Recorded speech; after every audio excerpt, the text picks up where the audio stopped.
I'm character as another YouTuber has done. I forget his name per se, but he was really cool, and I'm just going to do a rundown of the character and what you need. First thing you'll know that when you like go into practice mode and begin tinkering around with him, his unique attack is not an attack. It's more so like a kind of like a meter gauge, and the 4 drums on his back represent his meter. So, oh wow, that was fast. Yeah, so in order to get the drums fast like that, you kind of have to time it to the beat of the drums. I got really lucky, fortunately for us, and that's the fastest you'll input your drums. Otherwise, he'll just do it really slowly at a time, and it's important to know that the drums enhance not only his attack, but change the properties of the attack. So with these 4, instead of doing El Thor, I do Mama Margan, and like it will change all of his moves to like Jumbo and Keaton instead of doing Hiyori. So Margan is like insane in the air because it does an insane amount, and you can still combo off for like an easy 60-70%. However, the move itself is kind of really gimmicky unless you do like a guard break and then hit your opponent with it. Let's see if I can do it again. Oops. God damn it. There we go. So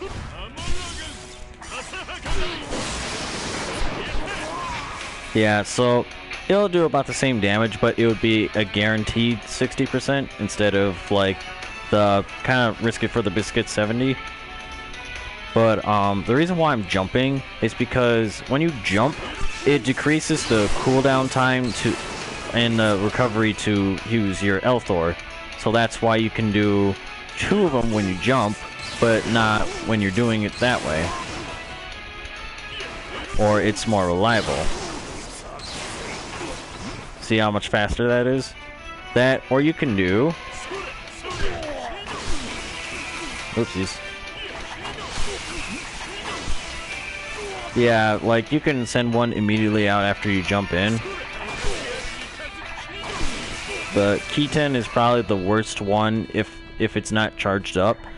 But if it's charged up, it allows you to do a sweet ass combo later on, which I'll show later. So I'm just tinkering around here. So what to really notice about him is that his damage is modest. However, he's kind of like a keep out / setup character.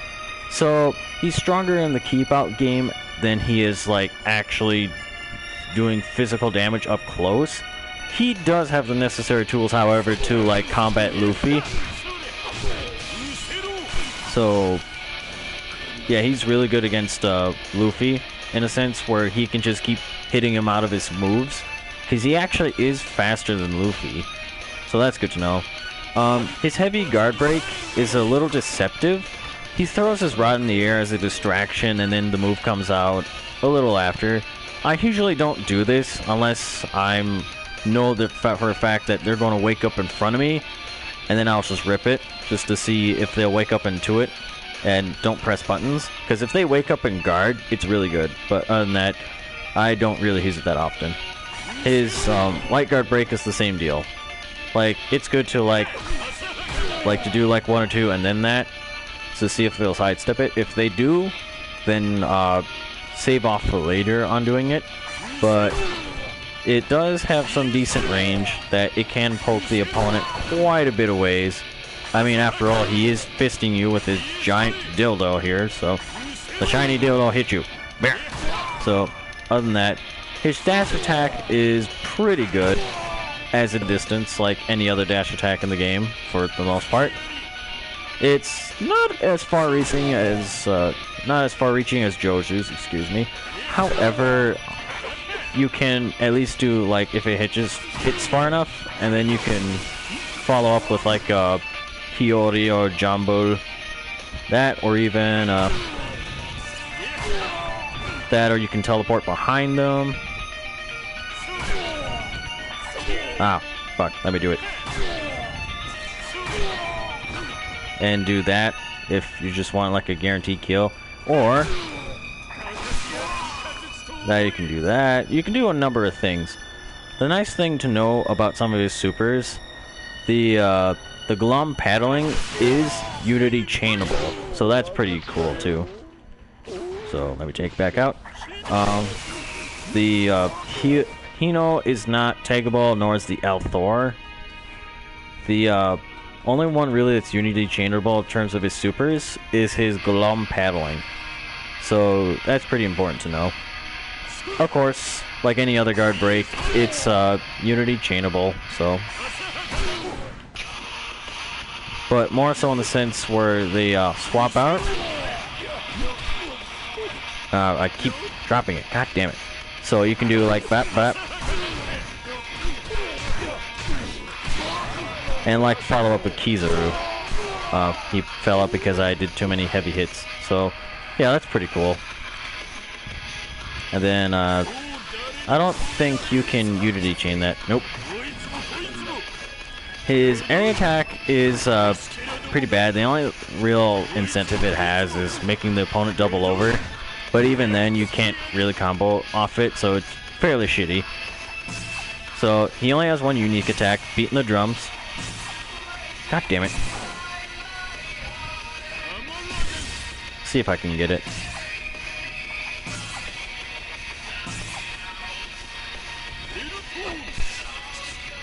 So, see.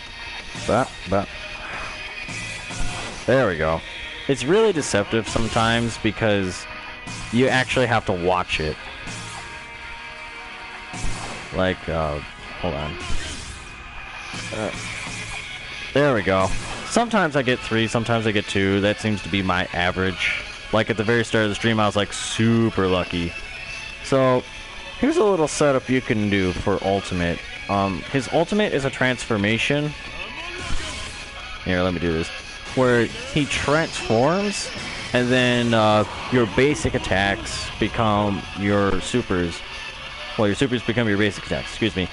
So, he has like this stab, where it's a single stab, it doubles over the opponent, and you can do like 2 at a time. Now you can do that as well. This move I like in combos because it sets up for the kill. And then there's that puts the opponent like doubled over enough where you can do your ultimate. It's a guaranteed hit, so when you do that. So unlike other transformations, he actually does have an ultimate attack, so keep that in mind. So as we discussed earlier, the charges changes properties and attacks and boosts up his super damage. So what this also does for us, it allows us to combo into our ultimate form and then into our ultimate. So let me show what I mean. So there we go. So let me show you the basic combo first without the ultimate. So just do like an auto combo. You can dash forward and then follow up with another combo that are set up for Althor, and it does an absurd amount of damage. That, or you can hard take out into your partner. So let me do that.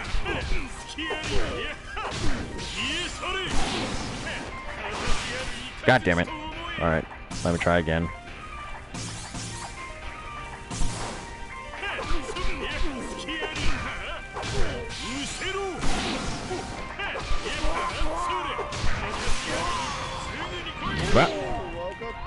So yeah, it's really good for like maximizing damage. So another one that's really good is, let me switch on my thing here, is Marmargan transform, and then either unique or special, and then rip right into ultimate. So not only does it do a fuck ton of damage if it doesn't kill, but it's pretty much almost a guaranteed setup. Like, they'll usually block the Marmargan, so then that gives you like a free hit out of his guarding attack. So not only does it kill if they're dumb enough not to block it, but it's a guaranteed setup for super, which makes it insanely good. But again, you know, that requires you to like make a smart decision. A good thing to apply it in battle is sidestep or jump to the side, Marmargan, and then rip the ultimate and do whatever. So another good one is I believe is jump. Oop. Oh, I'm sorry. I forget I'm not in ultimate form anymore. Alright, so you go you do that. So it's jump, unique, and then Keaton, walk forward a little bit after you transform, and then do the ultimate attack. So that does a fuckload of damage. It does not kill, however, it's a good, like, per se, you're catching your opponent off guard by jumping. You do... So because the Keaton can be done out of the air, so it's really good. Because then, it's basically like a guaranteed setup for your ultimate to do like 80%. So it's really good in that sense. Other than that, per se, like if you take out into him, see if I can do it. He can actually continue a combo if the opponent is close enough. So if I can do it.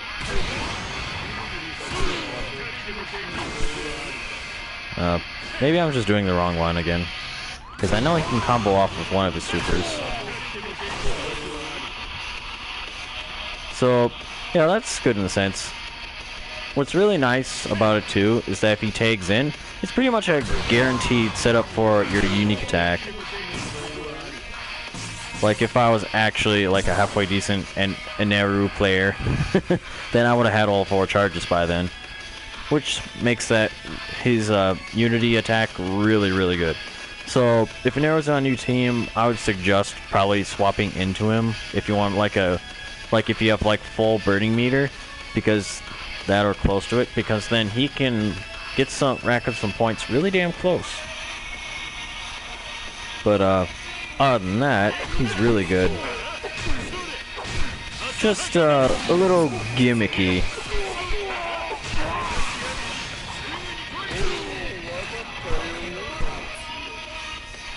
Yeah, so the nice thing about his tag attack is that it sets up for like Doflamingo. See if I can get it again. There we go.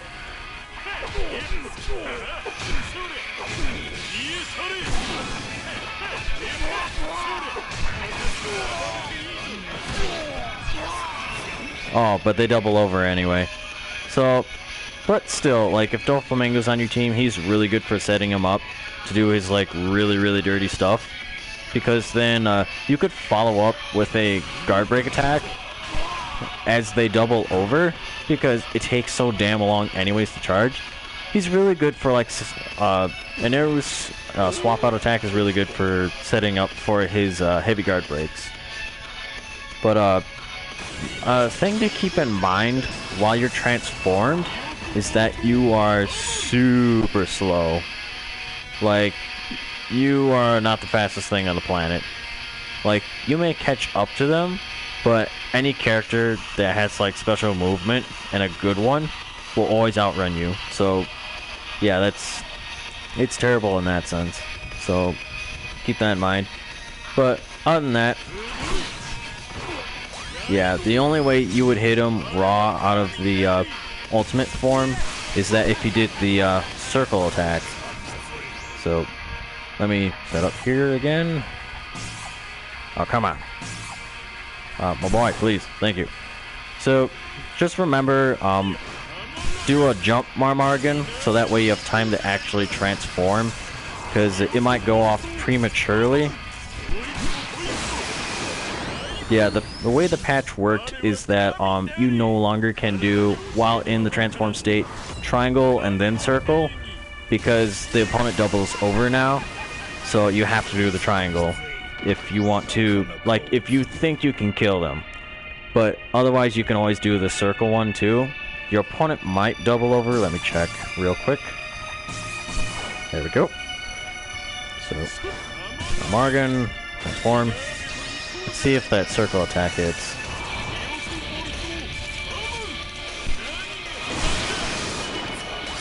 Oh, it does hit. Okay. So, yeah, I would go circle, man. All day, every day. I'm just so used to doing triangle because I'm so used to trying to get the fucking drums.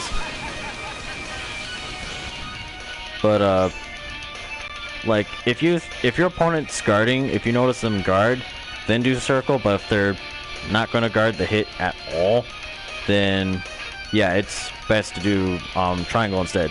So, keep that in mind. So, well, I guess to cover one more thing before I end this tutorial, is that his teleport is not only fast, but it actually crosses up the opponent. So it's really good for like deceiving the opponent that's trying to get in on you. You could just like go around them, and you can do it 3 times before your meter bar depletes. So let's see here. What a way to do this. There we go. So teleport, then do that.